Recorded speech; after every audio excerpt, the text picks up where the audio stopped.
Hello दोस्तों, novelty coaching के YouTube channel पर आप सभी लोगों का स्वागत है। मैं विवेक सिंह आज आप लोगों के बीच इकोनॉमिक्स का एक इम्पॉर्टेंट टॉपिक इन्फ्लेशन लेकर के उपस्थित हूँ। आज हम लोग इकोनॉमिक्स अर्थशास्त्र के बारे में कुछ जानकारी करेंगे। उसके बाद एक इम्पॉर्टेंट टॉपिक इन्फ्लेशन को पढ़ेंगे। इन्फ्लेशन हमारे एग्जाम पॉइंट ऑफ व्यू से बहुत ही इम्पोर्टेंट टॉपिक है, हमें इसकी समझ होनी बहुत ही आवश्यक है। तो चलते हैं हम लोग अपने टॉपिक पर। अर्थशास्त्र जो है इसको धन का शास्त्र भी कहा जाता है, क्योंकि इसमें धन के उचित वितरण का अध्ययन किया जाता है।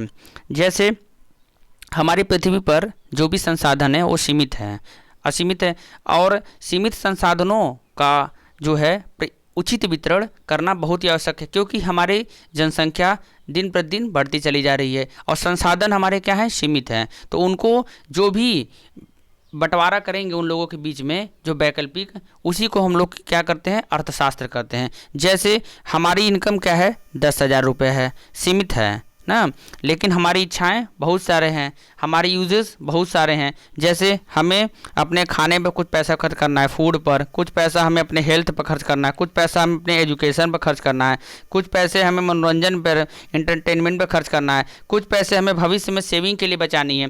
तो ये सभी चीज़ों का जब उचित वितरण जो हम अपनी आय का करते हैं उसको हम लोग क्या करते हैं, सरल भाषा में अर्थशास्त्र कहा जाता है। यही चीज़ें सरकार करती हैं। सरकार किसके माध्यम से करती है, बजट के माध्यम से बजट बनाती है। सरकार बजट बनाती है, अब बजट से के माध्यम से क्या करती है, कुछ पैसे वो रक्षा पर, कुछ पैसे स्वास्थ्य पर, कुछ पैसे शिक्षा पर, कुछ पैसे सब्सिडी पर, कुछ पैसे जो है ब्याज भुगतान पर, कुछ पैसे जो है आपातकालीन सेवाओं पर, कुछ पैसे लोक कल्याण पर खर्च करती है। तो इन सभी चीज़ों पर जो भी खर्च करती है सरकार, वो किसके माध्यम से करती है, अर्थशास्त्र के माध्यम से करती है। इन्हीं सभी जो संसाधनों का जो वितरण करती है उसे ही हम लोग क्या करते हैं, अर्थशास्त्र कहते हैं। ठीक है ना। तो चलिए हम लोग चलते हैं अर्थशास्त्र के डिफिनीशन पर। अर्थशास्त्र वो विज्ञान है जो मानव व्यवहार, उनकी इच्छाओं, आवश्यकताओं को उपलब्ध संसाधनों में वैकल्पिक प्रयोग के संबंधों को दर्शाता है। ये प्रोफेसर रॉबिन्स ने इस परिभाषा को लिखा था। अर्थशास्त्र के पिता एडम स्मिथ को कहा जाता है। एडम स्मिथ ब्रिटिश अर्थशास्त्री थे और एक राजनीतिक शास्त्रविद थे। इन्होंने एक पुस्तक लिखा था, वेल्थ ऑफ नेशन, 1776 में लिखा था, वेल्थ ऑफ नेशन। इस पुस्तक के माध्यम से हमें अर्थशास्त्र के बारे में बेहद महत्वपूर्ण जानकारी मिलती है। इसके पहले प्राचीन काल में एक पुस्तक लिखी गई थी, अर्थशास्त्र जो है वो लिखा था चाणक्य ने, जो चंद्रगुप्त के प्रधानमंत्री थे, जिन्होंने मौर्य साम्राज्य की स्थापना करने में चंद्रगुप्त की सहायता की थी। चाणक्य की जो पुस्तक अर्थशास्त्र थी वो एक राजनीतिक शास्त्र की बुक थी। किसकी बुक थी, पॉलिटिकल बुक थी, वो इकोनॉमिक्स बुक नहीं थी। तो इसीलिए इसको सबसे पहला अर्थशास्त्र की किताब नहीं माना जाता है। चलिए चलते हैं हम आगे। पार्ट ऑफ इकोनॉमिक्स, पहला है व्यष्टि अर्थशास्त्र, दूसरा है हमारा समष्टि अर्थशास्त्र। व्यष्टि अर्थशास्त्र को हम लोग सूक्ष्म अर्थशास्त्र भी कहा जाता है। इसमें हम व्यक्तिगत इकाइयों का अध्ययन करते हैं, जैसे परिवार, उपभोक्ता, उद्योग, व्यक्तिगत फर्म का के मूल्यों और उत्पादन की मात्रा का हम लोग निर्धारण और चीज़ें हम लोग देखते हैं। इन्हीं के माध्यम से हमें समष्टि अर्थशास्त्र का जो है अध्ययन और आकलन करने में सहायता मिलती है। जैसे जब हम लोग किसी परिवार के, किसी उपभोक्ता के आय व्यय का जो है आकलन जब करते हैं, तभी हम लोग जो है समष्टि स्तर पर, मतलब पूरे अर्थव्यवस्था के स्तर पर हम लोग बेरोजगारी और मुद्रास्फीति का भी आकलन कर पाते हैं। तो माइक्रो इकोनॉमिक्स मतलब समष्टि अर्थशास्त्र में हम लोग अर्थव्यवस्था के सभी चरों का समग्र अध्ययन किया जाता है। जैसे जो व्यष्टि अर्थशास्त्र में जो चर हैं उन्हीं सबों का अध्ययन करके हम लोग जो है बेरोजगारी, जीडीपी, मुद्रास्फीति और भुगतान संतुलन और राजकोषीय नीति का अध्ययन करते हैं और आकलन करते हैं। तो व्यष्टि अर्थशास्त्र क्या है, वो एक व्यक्तिगत इकाइयों का करता है, जैसे परिवार, फर्म, और माइक्रो इकोनॉमिक्स समष्टि अर्थशास्त्र पूरे अर्थव्यवस्था को, मतलब पूरे विश्व के जो है अर्थव्यवस्था की जानकारी करता है। इसमें बेरोजगारी, जीडीपी, मुद्रास्फीति, भुगतान संतुलन, ये सभी चीज़ें आते हैं। तो चलते हैं हम इसमें एक टॉपिक मुद्रास्फीति पर, इन्फ्लेशन। इन्फ्लेशन क्या होता है? जब सामान्य कीमत स्तर लगातार बढ़े एवं मुद्रा की क्रय शक्ति कम हो जाए, उसी को हम लोग क्या कहते हैं? मुद्रास्फीति और महंगाई कहते हैं। जैसे क्या होता है कि मान लीजिए कि हम चीनी खरीदने जाते हैं और चीनी हमारा जो है 20 रुपये केजी है। कितने रुपए है? 20 रुपये केजी है। चीनी का दाम लगातार बढ़ते बढ़ते 40 रुपये केजी हो जाए। कितना रुपये हो जाए? 40 रुपये केजी हो जाए। 20 रुपये केजी था तो 20 रुपये जब हम देते थे तो हमें 1 किलो चीनी मिलता था। कितना मिलता था? 1 किलो चीनी मिलता था।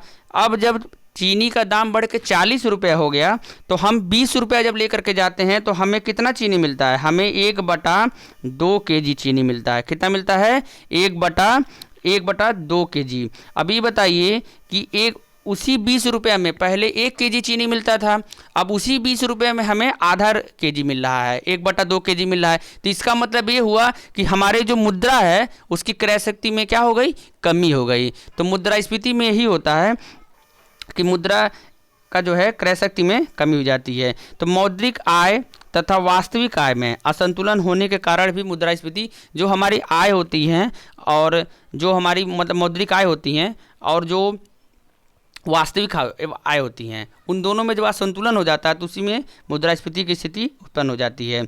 और पूरे देश में जो भी मुद्रा उपलब्ध है उसे हम लोग तरलता कहते हैं। जैसे हमारे पास और हमारे परिवार के पास और पूरे देश में जो भी मुद्रा प्रेजेंट टाइम में उपलब्ध है उसको हम लोग क्या कहते हैं? लिक्विडिटी कहते हैं। क्या कहते हैं? लिक्विडिटी कहते हैं, तरलता कहते हैं। इसी तरलता में से ही जो है हम लोग मुद्रास्फीति का आकलन करते हैं। जब तरलता की वृद्धि हो जाती है तो बाजार में क्या होती है? मांग बढ़ जाती है। ये तरलता वृद्धि कौन करता है? बैंक करता है, आरबीआई करता है। आरबीआई जो होता है बैंक रेट को कम करता है और ज़्यादा करता है। जब कम करता है तो क्या, जब रेट को कम करता है तो बाजार में तरलता बढ़ जाती है, जब रेट को बढ़ा देता है तो तरलता कम हो जाती है। तो जब तरलता बढ़ जाती है तो क्या होता है? बाजार में वस्तुओं की मांग बढ़ जाती है, और जब मांग बढ़ जाती है तो आपूर्ति कम हो जाती है, और जब आपूर्ति कम हो जाती है तो उस स्थिति में क्या होता है कि मुद्रास्फीति की उत्पन्न हो जाती है। अब हम समझते हैं, जब बाजार में आरबीआई बैंक रेट को कम कर देता है तो क्या होता है? बाजार में मुद्रापूर्ति बढ़ जाती है। जब मुद्रापूर्ति जब बढ़ जाती है तो क्या होता है? बाजार में लिक्विडिटी भी जो है बढ़ जाती है, मतलब तरलता भी क्या होती है? बढ़ जाती है। और बाजार में क्या होता है? जब आपके पास पैसा ज़्यादा हो जाएगा, सिंपल सी बात है कि आप जो है सामान खरीदने के लिए निकल जाएंगे। अभी आपके पास पैसा नहीं है, एक लिमिटेड पैसा है, लेकिन जब पैसा आपके पास ज़्यादा हो जाएगा तो आप तुरंत मार्केट में आपकी इच्छाएँ बढ़ जाएंगी कि हमें जो है मोटरसाइकिल से चल रहे थे तो हम सोचेंगे गाड़ी ले लें, तो बहुत सारी आकांक्षाएँ बढ़ जाती हैं। हम नए नए कपड़े खरीद लें, तो क्या होता है कि पैसा आते ही मार्केट में क्या होता है? लोगों की डिमांड बढ़ जाती है, और जब डिमांड बढ़ जाएगा तो कीमत में वृद्धि करना ही पड़ेगा, क्योंकि सामान तो उतना ही था और लोग और ख़रीदने वाले ज़्यादा पहुंच गए। अब 1 किलो अगर मार्केट में 10 किलो अगर प्याज ही है और ख़रीदने वाले 100 लोग पहुंच जाएं तो सिंपल सी बात है कि उसका वो जो है प्राइस 20 रुपये से बढ़ करके जो है 80 रुपये हो जाएगा या 100 रुपये हो जाएगा, क्योंकि उसकी पूर्ति तो उतनी ही है लेकिन मांग बढ़ गई। तो क्या होता है कि मुद्रा की जो क्रय शक्ति होती है वो क्या होती है? कम हो जाती है। मुद्रा शक्ति कम हो जाती है, इसी को हम लोग क्या कहते हैं? कुल मिलाकर के इन्फ्लेशन कहा जाता है। क्या कहा जाता है? इन्फ्लेशन। अब इसका प्रभाव क्या पड़ता है? इसका जो है प्रभाव हमारी अर्थव्यवस्था पर और हमारे ऊपर क्या प्रभाव पड़ता है इसके बारे में हम जानकारी करेंगे। मुद्रास्फीति के प्रभाव के बारे में जानकारी। जब बाजार में डिमांड जो है सप्लाई से ज़्यादा हो जाता है, उसी सिचुएशन को हम लोग क्या कहते हैं? मुद्रास्फीति कहते हैं। तो ये मुद्रास्फीति जब एक निश्चित अनुपात में होता है, परसेंटेज में होता है, तो हमारे अर्थव्यवस्था के लिए बहुत ही अच्छा होता है। लेकिन जब वो जैसे से धीरे बढ़ता है तो हमारे अर्थव्यवस्था के लिए तो अच्छा होता है वो कुछ समय तक, लेकिन उपभोक्ताओं के लिए वो संकट उत्पन्न कर लेता है। जैसे बाजार में जब मुद्रा की पूर्ति में वृद्धि होती है तो बाजार में मांग पूर्ति से ज़्यादा हो जाता है, तो जो स्टॉक होता है, जो भी उत्पादन होता है, वो उसमें कमी हो जाती है। तो क्या करता है, जो कंपनियां होती हैं वो कहती हैं प्रोडक्शन को बढ़ा देती हैं, वो कहती हैं बढ़ाने के लिए। और जब कंपनियां जब प्रोडक्शन को बढ़ाएंगी, माल बढ़ाएंगे, तो उनको किसके श्रम की ज़रूरत पड़ेगी। जब श्रम की ज़रूरत पड़ेगी तो लोगों में रोज़गार की वृद्धि होगी, और जब रोज़गार में की वृद्धि होगी तो लोगों के आय में वृद्धि होगी, लोगों के आय में वृद्धि होगी। और जब आय में वृद्धि होगी तो क्या होगा, प्रति व्यक्ति आय बढ़ेगा और हमारा देश का जीडीपी बढ़ेगा, और जीडीपी बढ़ेगा तो हमारे अर्थव्यवस्था में वृद्धि होगी। तो इसलिए मुद्रास्फीति अर्थव्यवस्था के लिए लाभदायक होती है, लेकिन एक अनुपात से ज़्यादा होने पर हमारे कंज्यूमर और उपभोक्ता के लिए नुकसानदायक भी होती है। चलिए अब हम लोग आगे पढ़ते हैं, मुद्रास्फीति के प्रकार के बारे में पढ़ेंगे। मुद्रास्फीति पहला जो होता है मांग प्रेरित मुद्रास्फीति होता है। मांग प्रेरित जो मुद्रास्फीति होता है, जब देश में मुद्रा की पूर्ति बढ़ जाती है और बाजार में मांग पूर्ति से ज़्यादा हो जाता है तो इसको मांग प्रेरित करते हैं। मतलब ये डिमांड पर डिपेंड करता है। जब मांग बढ़ जाती है और पूर्ति की कमी हो जाती है तो उसको मांग प्रेरित। इसमें क्या होता है, इसमें जो है लोगों की आय में वृद्धि होने की वजह से ऐसा होता है। ये कैसे होता है, लोगों की आय में वृद्धि हो जाती है। सरकार व्यय जब ज़्यादा करती है, मतलब जो है लोक ऋण ज़्यादा करती है, बैंकों के द्वारा अधिक ऋण दिए जाने से बैंक अधिक ऋण देने लगते हैं तो मांग में क्या कहते हैं, बाजार में तरलता बढ़ जाती है। बैंक दर कम हो जाता है, बैंक दर कम हो जाएगा तो अधिक से अधिक लोन लेंगे। और प्रत्यक्ष कर में कमी होने से, मतलब जैसे इनकम टैक्स की कमी कर दिया सरकार ने, तब लोगों के पास इनकम उनका बढ़ गया, तो इससे क्या होता है, मांग जनित मुद्रास्फीति उत्पन्न हो जाती है। आगे है लागत प्रेरित। कॉस्ट इन्फ्लेशन है।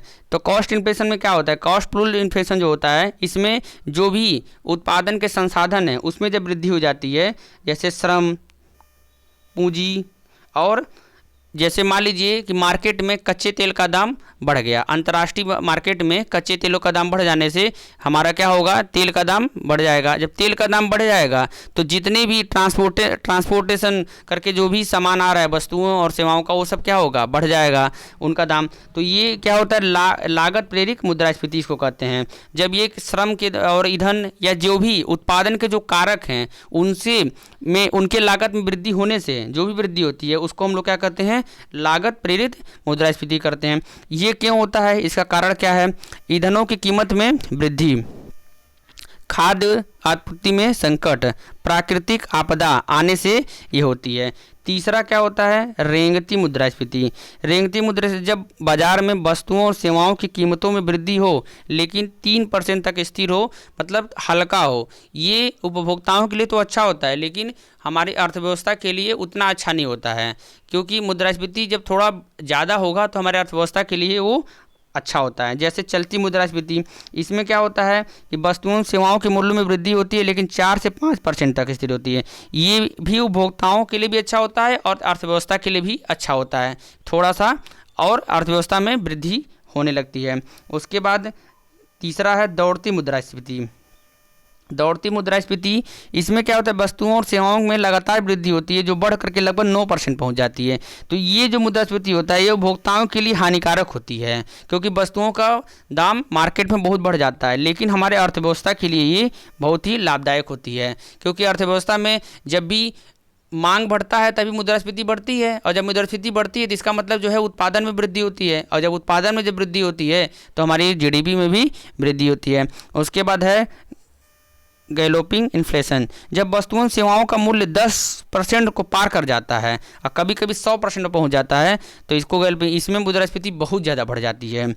उसके बाद अगला है हाइपर इन्फ्लेशन। हाइपर इन्फ्लेशन में क्या होता है, जब वस्तुओं सेवाओं का मूल्य बहुत ज़्यादा बढ़ जाए, मतलब 1000% तक पहुंच जाए तो उसको हाइपर कहते हैं। ये हमारे अर्थव्यवस्था के लिए भी हानिकारक होता है और उपभोक्ताओं के लिए तो होता ही होता है। ये गलत मौद्रिक नीति के कारण होता है, जैसे जिम्बाब्वे और भी बहुत सारे कंट्रियों में ये देखने को मिला था। अब बहुत इम्पोर्टेंट टॉपिक है इसमें, भारत में मुद्रास्फीति का मापन कैसे किया जाता है। भारत में मुद्रास्फीति का मापन 2 विधियों से किया जाता है।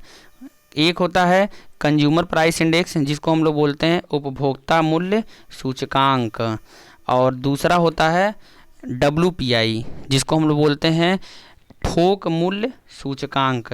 क्या कहा जाता है हम लोग उसको, हम लोग कहते हैं होल सेल प्राइस इंडेक्स, थोक मूल्य सूचकांक भी बोला जाता है। तो पहले हम लोग जानते हैं उपभोक्ता मूल्य सूचकांक के बारे में। ये एक समयावधि में प्रतिदिन उपयोग में लाई जाने वाली वस्तुओं सेवाओं का मूल्य का मापन करता है। ये वस्तुओं एवं सेवाओं के खुदरा मूल्य का जो है मापन करता है। ये जो है आरबीआई के द्वारा 2014-15 से मापन किया जाता है इस मेथड के द्वारा। इसका वर्तमान आधार वर्ष जो है 2012 है। इसके पहले क्या था, 2010 था। आधार वर्ष क्या होता है, आधार वर्ष वो वर्ष होता है जिसके को आधार मान करके हम भविष्य की जो है चीज़ों का आकलन करते हैं।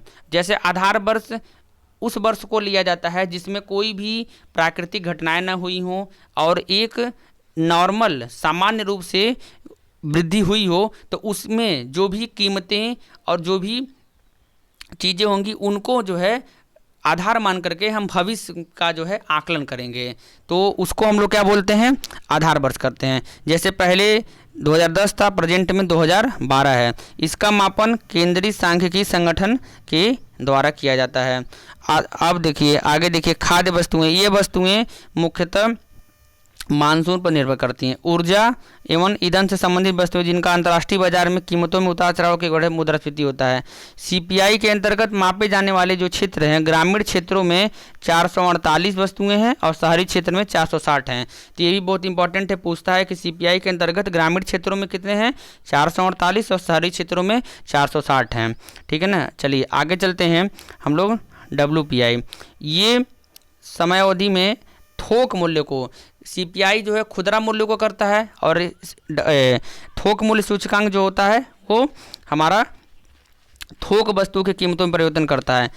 इसमें थोक विक्रेताओं की महंगाई बताता है। तो ये जो है अर्थव्यवस्था के लिए इसका मापन सही नहीं माना जाता है, क्योंकि इसमें खुदरा चीज़ों का जो है आकलन नहीं किया जा सकता है। लेकिन हमारे भारत में सबसे अधिक जो है मुद्रास्फीति का मापन इसी के माध्यम से किया जाता है, थोक मूल्य सूचकांक के माध्यम से। लेकिन 2015 से आरबीआई जो है उपभोक्ता मूल्य सूचकांक का प्रयोग करने लगा, क्योंकि इसका रीज़न है क्योंकि जो थोक मूल्य सूचकांक है इसमें केवल वस्तुओं का किया जाता है लेकिन सेवाओं का नहीं आकलन किया जाता है, तो सेवाएं इसमें छूट जाती हैं। अब ये बताइए, सेवाएं जो होती हैं उनका थोक स्तर होता नहीं है, इसीलिए थोक मूल्य सूचकांक में वो शामिल नहीं हो पाती हैं। इसमें केवल खुदरा स्तर के जो है सामान जुड़े होते हैं, इसीलिए इसको ज़्यादा उचित नहीं माना जाता है भारत में।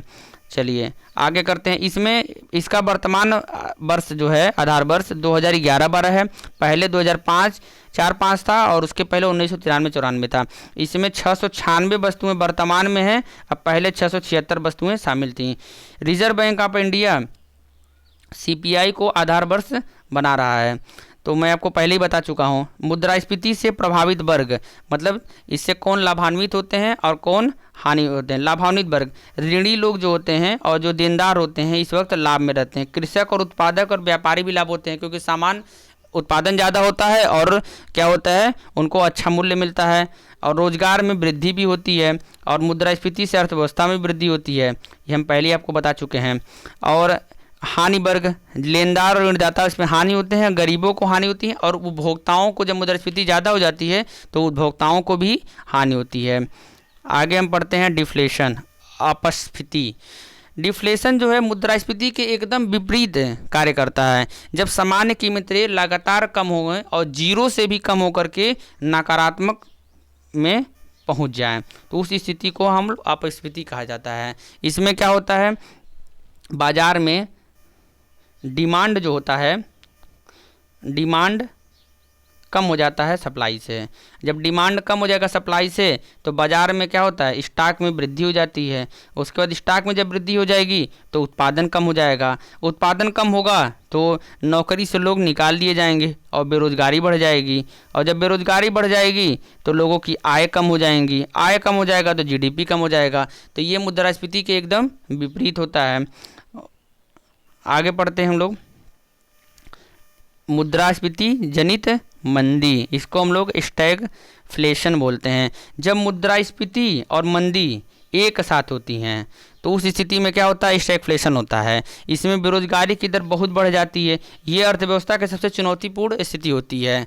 ये कब होता है, जब दो देशों से युद्ध होता है। युद्धकालीन स्थितियों में ये होता है, और बहुत बड़ी प्राकृतिक आपदा कोई आ जाए तो उस स्थिति में ये होता है। आगे है मुद्रास्फीति एवं अपस्फीति पर नियंत्रण कैसे किया जाता है। तो ये हम जो है दो माध्यम से किया जाता है। एक होता है मौद्रिक नीति और दूसरा होता है राजकोषीय नीति। मौद्रिक नीति जो होता है वो आरबीआई के द्वारा किया जाता है, और राजकोषीय नीति जो होता है वो भारतीय गवर्नमेंट के द्वारा किया जाता है। तो मौद्रिक नीति जो होता है वो आरबीआई के द्वारा किया जाता है। इसमें दो प्रकार से किए जाते हैं, एक मात्रात्मक होता है, गुणात्मक होता है। मात्रात्मक जो होता है इसके इन सबों के बारे में हम डिटेल अगले टॉपिक में पढ़ेंगे, आरबीआई की मौद्रिक नीति के बारे में।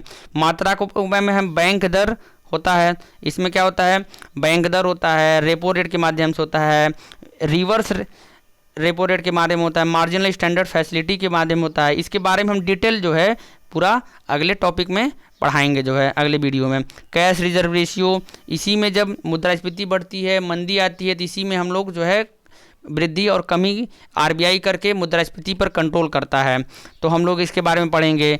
वैधानिक तरलता अनुपात, मुक्त बाजार प्रचलन, ये सब क्या है, हमारा मात्रात्मक उपाय हैं आरबीआई के। उसके बाद अगला क्या है, गुणात्मक उपाय। गुणात्मक उपाय में क्या होता है, मार्जिनल रिक्वायरमेंट मतलब सीमांत आवश्यकताओं, साख राइसनिंग, नैतिक दबावपूर्ण और प्रतिस्पर्धा, इन माध्यमों से जो है आरबीआई जो है कंट्रोल करता है अर्थव्यवस्था को। उसके बाद अगला है राजकोषीय नीति। राजकोषीय नीति जो होती है वो किसके द्वारा होता है, हमारे गवर्नमेंट के द्वारा किया जाता है, गवर्नमेंट के द्वारा। इसमें क्या होता है, सरकार व्यय करती है, लोक कल्याण के काम करती है, जैसे स्कॉलरशिप, वृद्धा पेंशन, पेंशन बाजार, इन सब क्रियाओं के द्वारा मार्केट में जो है पैसे का जो है तरल वृद्धि करती है और तरलता का वृद्धि करती है। सब्सिडी दे करके करती है, रक्षा पर यूज करके करती है, लोक निर्माण के कार्यों के द्वारा जैसे रोड, अस्पताल, पुल, नहर, ये सब काम कराती है। जैसे ये काम कराने से क्या होता है कि लोगों की रोजगार में वृद्धि होती है, रोजगार में वृद्धि होगी तो लोगों की आय में वृद्धि होती है, आय में वृद्धि होती है तो जीडीपी में वृद्धि होगा। तो ये सब राजकोषीय, तो ये है हमारा मुद्रास्फीति के बारे में आज हम लोग पढ़े। कल हम लोग जो है रिजर्व बैंक के मौद्रिक नीति के बारे में डिटेल पढ़ेंगे, जिसमें हम लोग बैंक दर, repo rate, reverse repo rate, CRR, SLR के बारे में डिटेल रूप से पढ़ाई करेंगे। तो चलिए आज का वीडियो यहीं पर समाप्त होता है, और आप सभी लोगों से रिक्वेस्ट है कि हमारे चैनल को प्लीज़ लाइक और सब्सक्राइब कर दीजिए और शेयर कर दीजिए। धन्यवाद।